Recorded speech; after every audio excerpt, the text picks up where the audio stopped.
Nous sommes mardi 2 août 2022 à la une de ce 13h. L'UNIR MPS a annoncé son premier congrès extraordinaire prévu pour se tenir du 4 au 6 novembre prochain. L'annonce a été faite ce 1er août lors d'une conférence de presse animée par les premiers responsables du parti.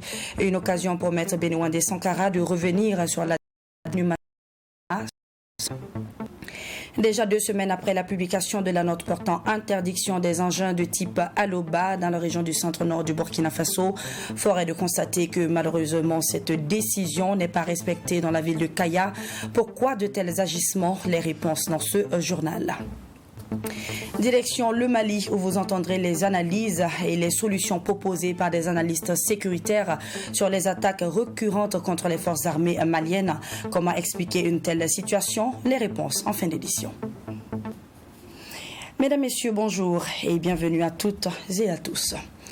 L'Union pour la Renaissance, mouvement patriotique sankariste UNIR MPS prépare son congrès extraordinaire prévu pour les 4, 5 et 6 novembre prochains. Ce 1er août, ils ont procédé à l'installation du comité chargé de l'organisation du dit congrès. Cette activité qui s'est tenue devant la presse marque du coup le lancement officiel des activités du comité d'organisation. Et c'est un reportage de Sarah Kaboré et de Wanlasida Kaboré. L'Union pour la Renaissance mouvement patriotique sankariste va tenir son congrès extraordinaire les 4, 5 et 6 novembre prochains. L'annonce a été faite ce 1er août par le président du parti, Maître Benewande Stanislas Sankara. Avec le coup d'État du MPSR, le bureau politique national du parti a révisé sa feuille de route afin de l'adapter au nouveau contexte. Il s'agira donc au cours de cette assemblée de valider cette nouvelle feuille de route. Naturellement, en tant que congrès qui a la plénitude de toutes les questions, pourra revisiter ces textes au regard de l'expérience que nous avons déjà eue pendant un an et au besoin procéder à des réaménagements au niveau de l'organe dirigeant. Tout cela dans le sens de renforcer les structures naissantes du parti et donner à l'Union MPS plus de cohésion et plus de force. Pour ce prochain congrès extraordinaire, Ali Doussanfo est désigné président du comité d'organisation. Il est assisté par Jacob Ouedrago. Les responsables du parti de l'œuf ont également réagi sur la rumeur faisant état de l'inhumation des restes de l'ancien président Thomas Sankara et ses 12 compagnons le 4 août prochain. Pour l'avocat de la famille, il n'en est rien. L'une des grandes préoccupations des familles, c'est de souhaiter qu'on n'enterre pas le président Thomas Sankara et ses compagnons au Conseil de l'Entente, dans les cimetières communautaires ou à Darnois. Et de faire en sorte que la démarche là implique toutes les familles. Bon, est-ce que dans ces conditions-là, on a besoin de dire qu'il y a une date que quelqu'un a arrêtée? Si on les enterre le 4 août, par la violence, par la force, sans tenir compte de la dignité humaine et du respect, de la considération due aux familles là, un jour aussi on va les exhumer encore. Maître Benewande Sankara prévient également que si la date du 4 août venait à se confirmer, son parti prendra ses responsabilités. Maître Sankara d'ajouter que les familles du drame du 15 octobre 1987 disent être satisfaites du scénario proposé au niveau de l'armée pour l'enterrement des 12 infortunés. Mais elles avaient demandé du temps pour se concerter sur d'autres conditions, précise l'avocat de la famille Sankara. Lancé le 30 juillet dernier à Ouagadougou, le mouvement burkinabé uni pour la transformation sociale en abrégé BUT a appelé à la mise en place d'un cadre qu'il a dénommé Convergence des forces patriotiques pour la survie de la nation pour un recadrage de la transition. Reçue sur le plateau du journal du dimanche soir, Rosiane Koulibaly, coordonnatrice du mouvement burkinabé uni pour la transformation sociale BUT, est largement revenue sur la vision et sur les questions concernant le mouvement BUT. Le mouvement burkinabé uni pour la transformation sociale BUT est soucieux, selon sa coordonnatrice, de l'avenir de la transition au Burkina. Sur le plateau du dernier journal du dimanche ce soir, elle estime qu'après 6 mois de transition, aucun progrès concret, tant sur le plan sécuritaire que humanitaire, n'a été constaté. Un président doit être élu. Ce n'était pas le cas. Ça s'est passé et au motif que le président Kaboré et son gouvernement n'étaient pas à mesure de ramener la sécurité dans le pays. On a dit soit. Merci. Nous allons donc laisser le professionnel prendre les choses en main. Dans tous les cas, on n'a pas le choix. On va les laisser gérer le pays et puis on verra bien. 6 mois après, dites-moi les progrès qui ont été enregistrés. Moi, j'aimerais bien savoir. La transition nous a parlé d'un certain nombre d'éléments, en fait, justificatifs du coup d'État. Il y avait la question de l'insécurité qui venait donc en première ligne. Il y avait la question, bien sûr, liée à cela, la question humanitaire. Ce n'était pas acceptable qu'on ait 2 millions de personnes qui sont là, etc. Donc, c'était des questions importantes. Mais 6 mois après, on n'a pas vu vraiment de progrès significatif. Le but appelle donc à la mise en place d'un cadre dénommé Convergence des forces patriotiques pour la survie de la nation pour un recadrage de la transition. Cette convergence des forces patriotiques, selon le but, rassemblera un certain nombre d'acteurs afin que chacun apporte sa contribution à l'édifice national pour dessiner avec précision le futur de la transition au Burkina. Que chacun vienne avec ses propositions sur les priorités de la transition, sur les réformes majeures pour que la transition soit bien conduite, sur le calendrier lui-même. Et maintenant, on parle de calendrier sans même le contenu. Je pense que est-ce que le cadre électoral qui est là, est-ce qu'il est bon? Est-ce qu'il n'y a pas des réformes à envisager sur les partis politiques? Est-ce qu'il n'y a pas un certain nombre de travaux à faire au niveau peut-être de la Constitution? Est-ce qu'elle est bonne ou elle n'est pas bonne? C'est des questions qu'il faut se poser. Je dis qu'il faut les poser. Il n'est pas dit qu'il faut les faire maintenant, mais c'est des questions qu'il faut se poser pour qu'il y ait un consensus politique. Parce qu'à la fin de la journée, ceux-là quand même qui vont se battre pour la gestion de la cité, ce sont les acteurs politiques. Rosine Koulibaly lance un appel à travers son cri de ralliement en ses propos. Tout le monde peut et doit faire des suggestions constructives pour le Burkina. Un rappel, l'objectif de but est d'avoir une plateforme de partage d'idées, mais aussi d'interpellation, quoique la question de la transition soit le nerf de la guerre de ce mouvement. On écoute toujours la coordonnatrice du mouvement BUT, Rosine Koulibaly, qui nous donne des explications au sujet de son salaire en tant que ministre dans le gouvernement de Roch-Marc Christian Kaboré. Déjà, elle précise que son salaire n'a pas été discuté. Ensuite, on l'écoute dans cet extrait. Personne n'est venu à moi pour avoir la vraie information. Ils ont commencé à dire oui, elle veut mener des réformes alors qu'elle-même, son salaire. D'abord, mon salaire n'a jamais été discuté. Ce que je veux dire, c'est quoi? Lorsque Roch m'a demandé de rentrer dans son gouvernement, est-ce que vous savez que j'ai quitté les Nations Unies pour ne pas avoir une retraite entière? Je n'avais pas atteint l'âge de la retraite. J'ai perdu tous mes avantages. Mes autres collègues qui sont là, ils auront une retraite complète. C'est un manque à gagner. Je n'ai pas discuté de ça. Nous étions en conseil des ministres. Et lorsque le président, bien sûr, le secrétaire général du gouvernement nous a dit, ceux-là qui ont des contrats qui venaient d'arriver d'institutions, etc., de montrer leur fiche de paye au Premier ministre pour leur faire des comptes. Je ne connaissais même pas comment, en fait, les textes. En fait, je ne savais pas. Je donne ma fiche de paye au Premier ministre qui dit, bon, on va vous plafonner. Je dis, ça n'a pas été négocié, plafonner comme vous voulez. Et c'est ainsi que la discussion a été menée. Alors, les gens en ont fait un tollé. Et moi, je sais qu'on m'a dit non, la pratique courante, lorsque vous venez d'une institution avec un contrat donné, si c'est inférieur à ce que le gouvernement vous donne, vous allez, on va vous aligner là-dessus. Donc, c'est pour ça que ça a été fait. Moi, j'habitais dans ma maison. Donc, de ce que vous dites là, enlevez le 1,1 million si le gouvernement devait me loger. Oui, mais on dit que vous coûtiez 125 millions l'année. Non, mais c'est pas ça le point. Je coûtais combien aux Nations Unies de l'autre côté? Parce qu'après l'insurrection, c'était vraiment un espoir. Donc on était tous prêts à servir le pays, on ne savait pas comment. Je ne savais pas qu'on allait m'appeler. On nous a dit, donnez votre bulletin de paie. Le Premier ministre m'a dit, on va vous plafonner. Vous voyez, je trouve que c'est des calculs trop mesquins et des petits esprits. Malheureusement, bon, c'est comme ça le pays. C'est ça aussi qui fait la vie. Et j'ai pris tout, j'ai pris les coups. Ben, je me porte très bien. Direction Bobo-Dioulasso, où les chauffeurs routiers étaient en mouvement d'humeur samedi dernier sur la route nationale numéro 1. Ces derniers dénoncent un mauvais fonctionnement de la bascule de la station de Africa Paysage. Ils disent être obligés de payer chaque fois des taxes de surpoids qu'ils estiment anormales. Le reportage est signé Joseph Koudougou, commenté par Cheikh Omar Ouedraogo. C'est un mouvement spontané des chauffeurs routiers sur la nationale numéro 1. Ils dénoncent un mauvais fonctionnement de la station paysage dénommée Africa Paysage qui, selon eux, ne répond pas aux normes. C'est lié au pont bascule, précisément celui que vous voyez, Africa Paysage. C'est le seul pont bascule qu'on a un problème. Voilà. Quand tu prends des Lomé jusqu'ici, des Téma jusqu'ici, même Kolgoni et Banfora, et la Côte d'Ivoire, c'est le seul pont bascule où on a toujours les problèmes. Si tous les autres ponts basculent n'ont pas de problème, et que c'est ce pont-là qui a toujours un problème, c'est que c'est le pont-là qui n'est pas bon.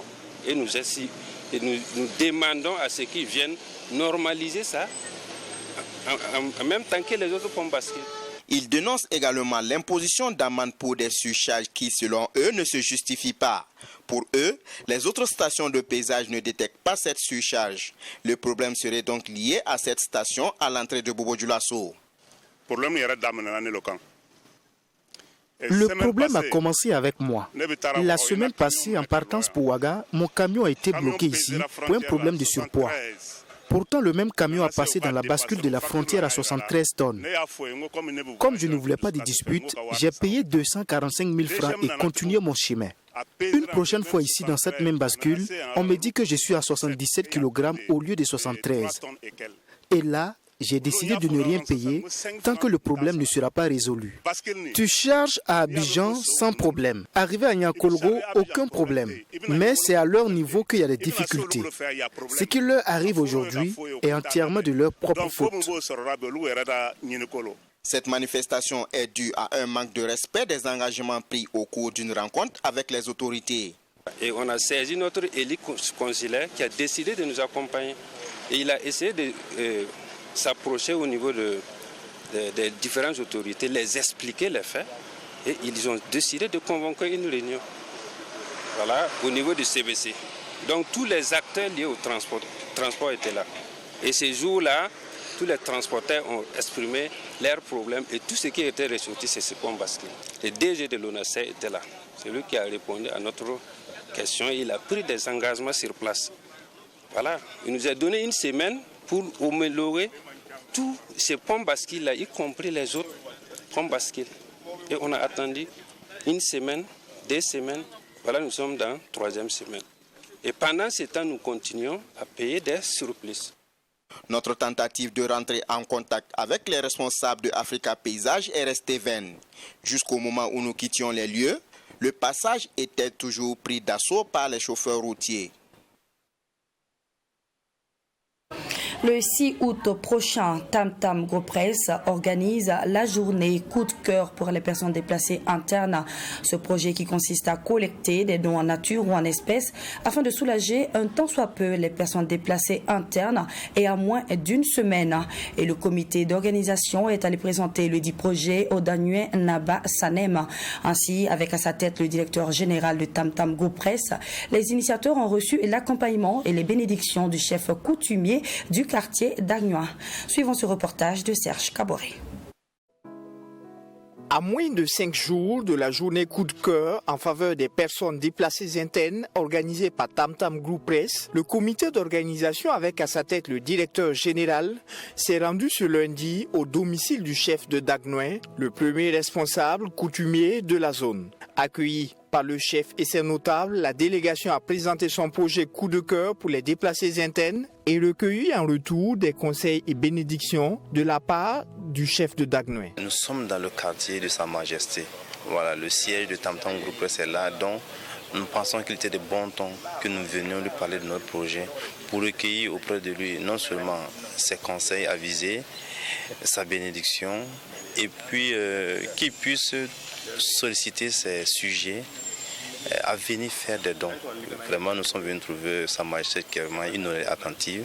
Et là où nous avons été agréablement surpris, c'est que même il y a quelques mois, ils avaient déjà fait cette démarche même auprès des autorités au niveau de Kaya. Et donc nous sommes très contents de cette démarche et il a promis nous accompagner effectivement le samedi 6 août à la Maison du Peuple. Heureux de cette visite de Tam Tam Group Press et du projet dont ils sont porteurs, le chef de Dagneux a en retour prodigué des conseils tout en s'engageant à œuvrer pour une réussite de cette journée dédiée au soutien des personnes déplacées internes le 6 août prochain. Ils ont fait le déplacement ici ce matin et j'ai beaucoup apprécié l'initiative dont ils sont porteurs. Il s'agit d'une préoccupation qui nous concerne tous à tous les niveaux. Nous leur sommes reconnaissants pour la trouvaille d'une telle initiative. Je prie le bon Dieu de les élever à travers ce projet et j'en appelle à l'esprit de solidarité de toute la population afin que tout chacun puisse venir en aide aux déplacés internes. La journée coup de cœur pour les personnes déplacées internes est un projet dont la justification réside dans la situation sécuritaire actuelle du pays des hommes intègres qui, à ce jour, compte environ 2 millions de personnes déplacées internes. Direction à présent le nord du Burkina Faso qui fait partie de celles qui accueillent les personnes déplacées. En fin avril, le chef de la région de Waiguya comptait 218 000 personnes déplacées internes. Ces personnes qui pour la plupart ont tout laissé derrière elles dans leur village d'origine et qui bénéficient de l'hospitalité des populations autochtones. Malgré les multiples efforts déployés, la situation de ces déplacés internes sur le site Yuba 2 n'est pas reluisante. Le principal problème, la prise en charge alimentaire qui reste insuffisante et irrégulière. On va maintenant à la rencontre de ces déplacés internes avec Maxime Jean-Eudes Bambara dans ce dossier. Waiguya, chef-lieu de la région du Nord, nous sommes sur le site des déplacés internes Yuba 2 à quelques 7 km de la ville. À quelques jets de pierre, on a le site Yuba 1. Sur cet espace, des tentes à perte de vue. Nous sommes dans un autre monde, celui de ceux qui ont subi les affres du terrorisme. Ici, contrairement à la ville, l'ambiance est tout autre. C'est le calme. Pas de vrombissement d'engins, pas de musique. Seuls les cris d'enfants viennent rompre le silence, donner signe de vie dans un calme inhabituel pour le citadin. Pourtant, c'est le plus grand site de déplacés internes de la région. Il a accueilli ses premiers pensionnaires le 27 décembre 2021. À ce jour, ce sont environ 9000 personnes qui sont installées à Yuba 2. Ce sont pour la plupart des populations des villages de la province du Lorum. Kadizeta Nakanabo est l'une des pensionnaires de ce site. Visiblement réticente devant notre caméra, nous réussissons à lui arracher un sourire pour décrisper l'atmosphère et la langue se délie. Nous pouvons dire qu'il y a un peu d'amélioration, mais les inquiétudes demeurent. Nous entendons toujours des coups de feu de temps en temps et il y a toujours la peur.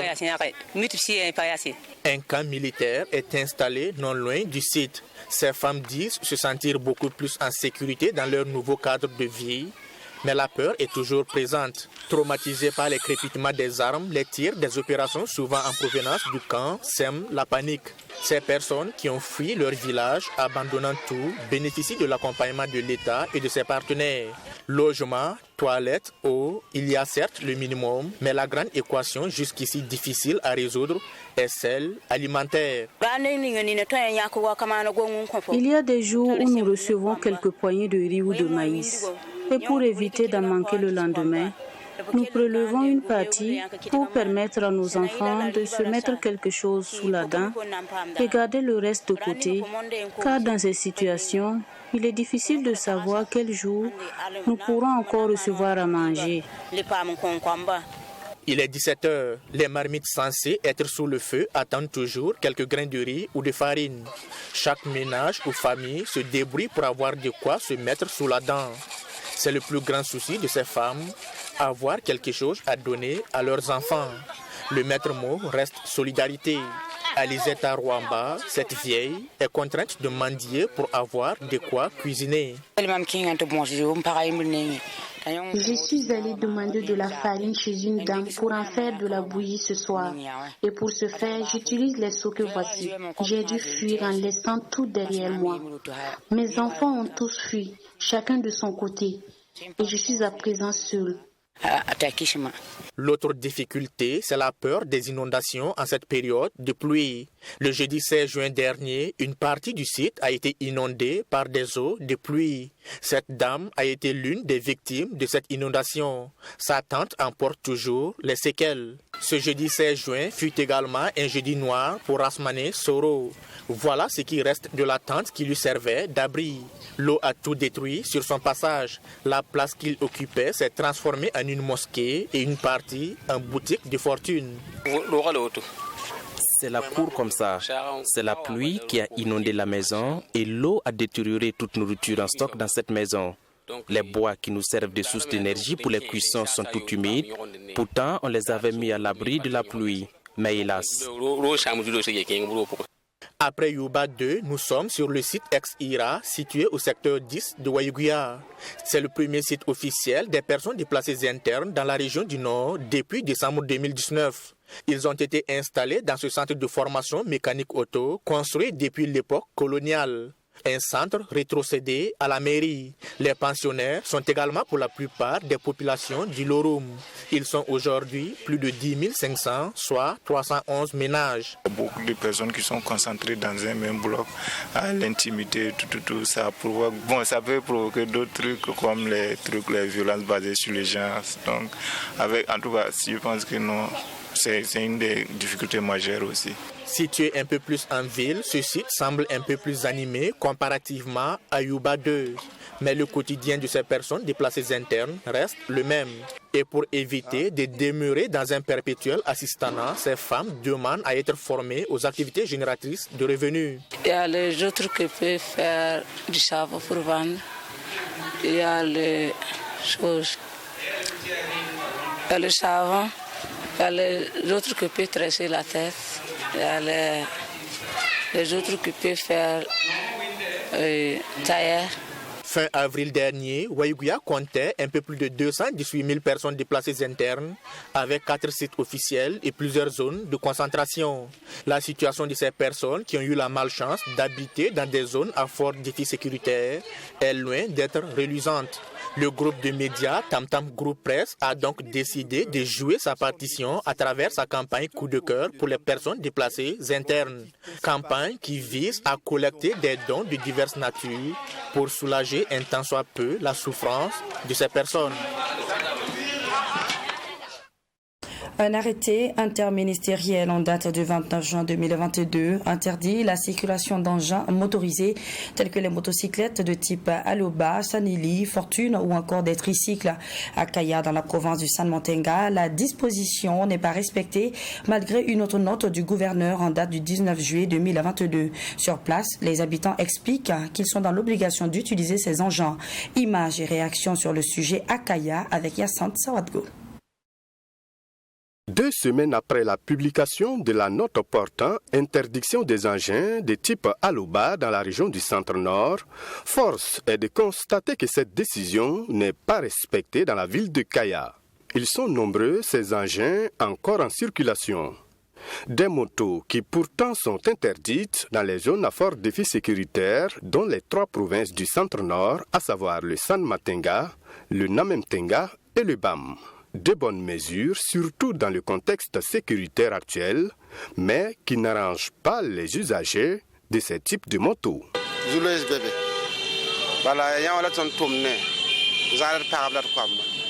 Des problèmes, il en existe, parce que nous travaillons avec pour nourrir nos familles.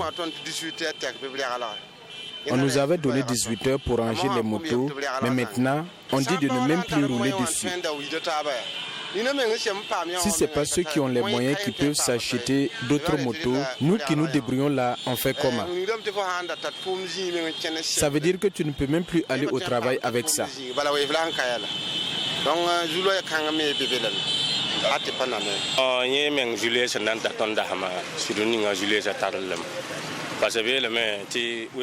Vraiment, c'est une préoccupation qui nous ronge ces derniers temps. Parce qu'ils nous ont dit qu'on ne peut plus sortir de la commune avec le tricycle et pourtant, c'est ça qui nous avantageait. Moi, j'ai 2 femmes et c'est avec ça que je les nourris. Si on nous dit de ne plus travailler avec le tricycle, ça sera compliqué.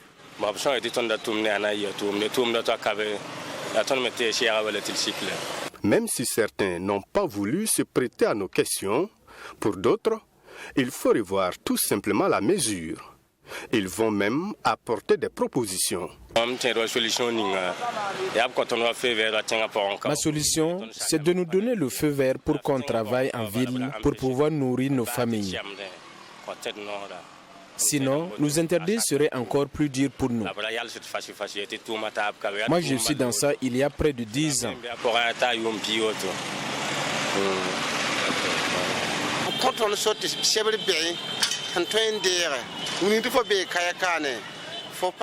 Nous leur demandons de nous donner un document qui montre que tu es dans la ville de Kaya et qu'ils sont au courant de toi, surtout quand il y a des contrôles.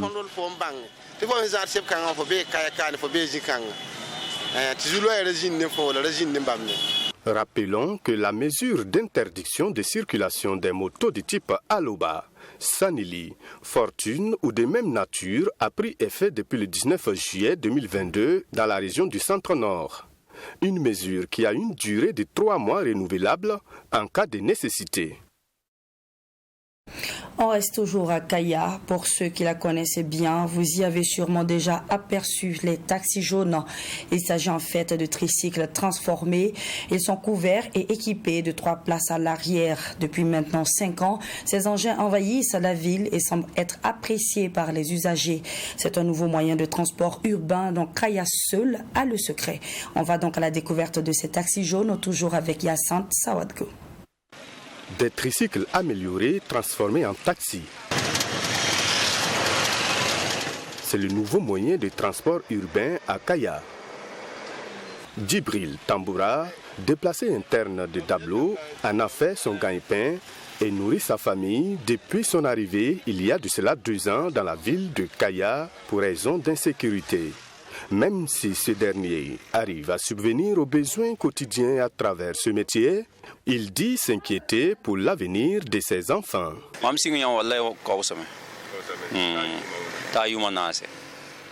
Je suis dans ce métier il y a près de 4 ans, d'abord quand c'était les taxis à 2 roues.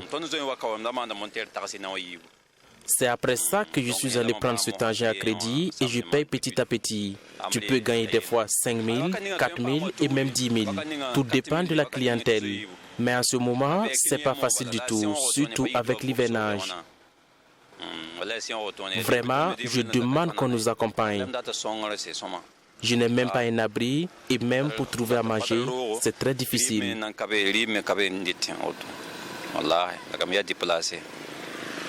Tout comme Djibril Tamboura, Rahim Ouedraogo est aussi un conducteur de tricycle. Et c'est avec toute la joie qu'il nous parle de ce métier qui pour lui nourrit bien son homme. Bon, apparemment vraiment ça vaut 1 année. Ça vaut 1 année maintenant. Voilà, je suis vraiment content. Je suis vraiment content. Ça nous a permis de faire plusieurs choses. Des choses, c'est bon. Bon, des besoins quoi. Ça me nourrit très très bien. Dans la ville de Kaya, on compte plus d'une vingtaine de tricycles ou encore taxis jaunes. Un moyen de transport urbain qui devient de plus en plus fréquent et même attirant pour les clients, surtout avec son confort. Hors de chez nous à présent, depuis quelques semaines, les forces armées maliennes subissent plusieurs attaques terroristes. La dernière attaque d'envergure était contre le camp de Kati. Comment expliquer ces multiples attaques? Quelles peuvent donc être les solutions à ces attaques? La préoccupation a été analysée par plusieurs spécialistes. On écoute toutes les réactions avec notre reporter sur place, Bourréman Soulou. Plusieurs positions de l'armée malienne ont fait l'objet d'attaques menées par les groupes terroristes ces dernières semaines. Celle du vendredi 22 juillet dernier, de la plus grande caserne du pays, a surpris plus d'un. Ces attaques explique plusieurs facteurs selon ces analystes sécuritaires. Depuis un certain temps, l'armée est en train de réagir et je pense qu'à un moment donné, l'essoufflement du mouvement de l'extrémisme violent les pousse à amener des réponses et des ripostes pour montrer quelque part, donner un message sérieux aux autorités et à la population pour dire simplement que nous pouvons attaquer à tout moment et là où on le souhaiterait, on peut bel et bien attaquer. Donc c'est une façon pour justifier aujourd'hui leur capacité de nuisance. Je pense que cette série d'attaques sur des positions stratégiques des FAMA, notamment le poste de police de Fana, la position des forces spéciales à Sofara, la position des forces spéciales à Kolokani et plus récemment l'attaque à Kati constitue quelque part une volonté de casser la dynamique. Et la dynamique aujourd'hui la plus explicite en termes de refondation du Mali, c'est la dynamique militaire. Pour Abdoulaye Bokoum, le tout militaire n'est pas l'unique solution aux problèmes sécuritaires du pays. Il estime qu'il faut trouver d'autres alternatives dans la lutte contre le terrorisme. Je pense que ce qui concerne l'axe militaire, beaucoup est déjà fait, mais il reste d'autres axes qu'il faut effleurer, notamment l'axe économique, l'axe judiciaire et comment pouvoir faire en sorte qu'on déconnecte la population réellement de ces mouvements d'extrémisme violent. Les services de renseignement doivent redoubler d'efforts pour minimiser les attaques terroristes sur le sol malien, conseille Soumelala. Je pense que ces attaques augurent de l'insuffisance du renseignement. Les services de renseignement doivent redoubler d'efforts, doivent mettre à contribution les populations, doivent mettre à contribution des scénarios d'infiltration, des lieux de culte, des lieux ludiques, des marchés, etc. etc. Et les autorités doivent aussi identifier très rapidement les cellules dormantes, parce que si attaque il y a, c'est qu'il y a des cellules dormantes un peu partout dans Bamako et environ. Autres solutions proposées sont celles du président du parti Yelema. Pour lui, la restauration de la présence de l'État sur toute l'étendue du territoire national doit être la priorité. Ma lecture était de travailler à renforcer l'État tout doucement, à déployer l'État sur le terrain avant de faire face à ces liens. Peut-être c'était ma lecture, peut-être que je me trompais, je n'en sais rien, mais on a décidé autrement, c'est de les attaquer à leur nid, c'est de les éparpiller. Je me pose la question si on a tous les moyens pour contenir tout ça. Les forces armées maliennes restent dans leur offensive contre les groupes terroristes malgré les attaques qu'elles subissent. Comme quoi, la vie est parfois imprévisible. Elle vous mettra devant de nombreuses épreuves. Vous souffrirez, pleurez et perdrez parfois la foi. Mais quoi qu'il arrive, n'abandonnez pas. Souvenez-vous que rien ne dure éternellement parce que tout a une fin. Prenez grand soin de vous et à demain.